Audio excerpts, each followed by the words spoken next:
मधु बाबा इस दुनिया में नहीं है। 40 साल की उम्र में उन्हें कैंसर हुआ था। खून की उल्टियाँ हुई थी और वे संसार को छोड़ के चले गए थे। मधु बाबा तो बाद में बने, पहले केवल मधुसूदन थे और मधुसूदन मेरे बचपन का दोस्त था। उस समय मैं कक्षा 3 या 4 में पढ़ता था। बाल्यावस्था गरीबी के कारण उसने बहुत से कष्ट झेले थे। उसे बीच में पढ़ाई रोकनी पड़ी थी और उसकी महत्वाकांक्षाएं टूट गई थी। परंतु 18-20 साल की उम्र में ही उसकी जिंदगी में एक बड़ा भारी परिवर्तन हुआ और वह मधुसूदन से मधु बाबा बन गया। अब वह चमत्कार पूर्व शक्तियों का मालिक था। कारों में घूमता, चैन स्मोक करता, शराबी पीता था और अनेक स्त्री पुरुष भक्तों से घिरा रहता। बड़े बड़े रईस उससे मिलने आते थे। यूं तो ज्योतिष शास्त्र का अध्ययन उसने प्रारंभिक अवस्था से ही किया था, क्योंकि उसके घर में परंपरागत रूप से ज्योतिषी का कार्य होता था। परंतु यह जो एकाएक परिवर्तन आया था, यह उसके ज्योतिष विषयक अध्ययन के कारण नहीं आया था। यह एक तांत्रिक साधना के कारण आया हुआ परिवर्तन था। इससे वह एकदम बदल गया था। एक और वह सुस्त व अपराध बोध से ग्रस्त भी लगता था, तो दूसरी ओर उसमें मुझे अतिरिक्त साहस और अतिरिक्त आत्मविश्वास भी दिखाई देता था। लोग उससे डरने लगे थे, क्योंकि अब वह लोगों की उन बातों को भी जान गया था जिन्हें लोग छुपा कर रखते थे। जब वह मधुसूदन से मधु बाबा बन गया, तब भी मेरी उससे मुलाकातें हो जाती, परंतु प्रायः औपचारिक शिष्टाचार जैसी उसके वैभव के आगे मुझे अपना छोटापन दिखाई देता। और वह तो बदला हुआ था ही। अब तक मधुसूदन था, पर आगे वह मधु बाबा बन गया था। जब उसे कैंसर होने की बात मैंने सुनी, तो उसके देखने के लिए मैं 3 बार गया। पहली बार घर गया तब जलन से बेचैन था, तड़पता था और मुझसे बात कर सके इसके लिए मेरे ही सामने उसने दूध के साथ कई गोलियां खाई थी। बाद में अस्पताल में भी उसे मिला, परंतु अंत में उसने एक सिद्ध बाबा से चिकित्सा कराना उचित समझा। तब वह एक धर्मशाला में रह रहा था। जब मैं तीसरी बार मिला, तो जैसे दूध में उफान आता है, ऐसे ही उसके मन में भी उफान आया था और वह सारी बात मुझे बता दिया, जो मैंने उससे कभी नहीं पूछी थी। हालांकि मेरे मन में उत्सुकता बहुत थी। उसने बताया कि गरीबी और उपेक्षा से परेशान होकर वह शमशान के निकट अवगढ़ बाबा की बगीची पर पड़ा रहता था। अवगढ़ बाबा को शहर में अनेक सिद्धियों का स्वामी माना जाता था। एक बार शहर में खूब चर्चा चली थी कि अलीगढ़ के किसी आदमी को अवगढ़ बाबा ने मुर्दे के ऊपर बैठकर आधी रात पर मंत्र जपने के लिए कहा था। बाद में वह आदमी पागल हो गया था, क्योंकि उसने साधना को बीच में ही छोड़ दिया था।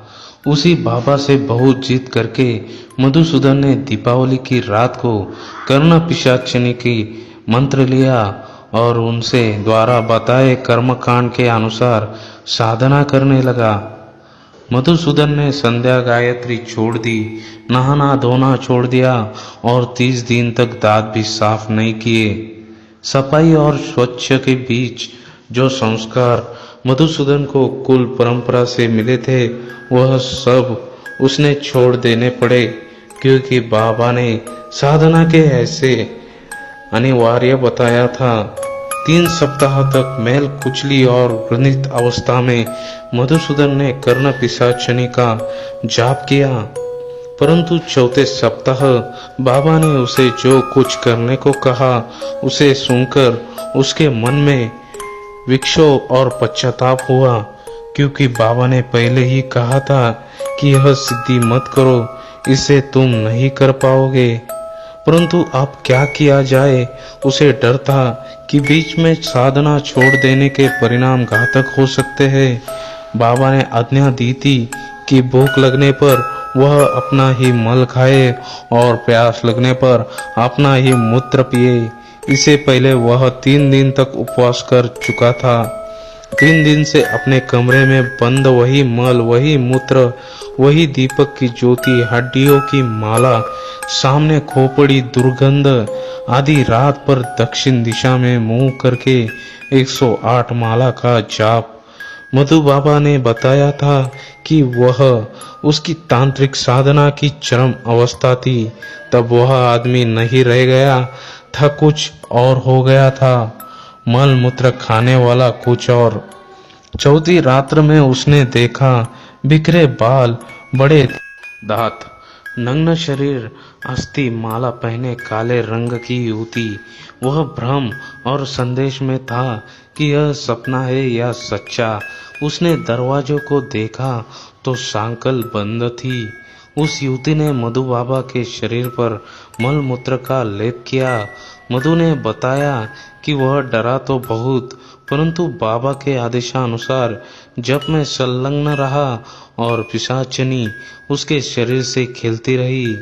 मधु बहुत घबराया था, परंतु अब वह ऐसी जगह आ चुका था कि लौटना उससे भी अधिक भयंकर था। उसकी साधना 5वीं और 6ठी रात्र भी चली और काली युवती उसी प्रकार आई। 7वीं रात्र को पिशाचिनी ने मधु के शरीर पर मल मूत्र त्यागा और जप के समय उसके शरीर से खेलती रही तथा चलते समय कहा, अब तुमने मुझे बस में कर लिया है। और अब मधुसूदन सिद्ध हो चुका था, मधु बाबा बन चुका था। मधु बाबा ने मुझे बताया कि उस दिन के बाद जो भी आदमी उसके सामने आता, उसका पूर्व जीवन फिल्म की भांति उसके सामने आ जाता था तथा जो सवाल वह पूछता, उसके जवाब मधु बाबा के कानों में गूंज जाते। परंतु बीमारी के दिनों में मधु अपनी इसी सिद्धि से त्रस्त था। उसे लगता था कि सिद्धि उसके वश में नहीं, वह स्वयं सिद्धि के वश में हो गया है। वह इसलिए भी त्रस्त था कि उसने वह कार्य किया था जो उसके पवित्र आनुवंशिक संस्कारों से भिन्न था। शायद उसका मन उसे धिक्कारता भी था।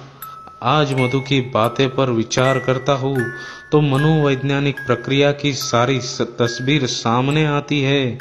अवगढ़ बाबा ने मधु के मन की सहज गति को असामान्य रूप से उत्तेजित कर दिया था। घृणा से परंपरागत संस्कारों को तोड़कर कोई भी सामाजिक व्यक्ति जैसे कार्य नहीं कर सकता, ऐसे असमान कार्यों को द्वारा अवगढ़ बाबा ने मधु को असामान्य मनोवैज्ञानिक स्थिति में पहुंचा दिया था और यही उसकी अलौकिकता थी। यह तो सर्वसामान्य है कि मानव मन रहस्यमयी शक्तियों का असीम भंडार है, परंतु साधारण जनता को सिद्धियां अलौकिक भले ही लगे, भले ही साधक को इनसे प्रचुर धन मिल जाए, परंतु वास्तव में वह कितनी तुच्छ है, इस बात का अनुमान आप मधु बाबा के जीवन से स्वयं लगा सकते हैं। अगर आपको मेरा यह वीडियो पसंद आया हो तो प्लीज़ लाइक, सब्सक्राइब और शेयर कीजिए। धन्यवाद।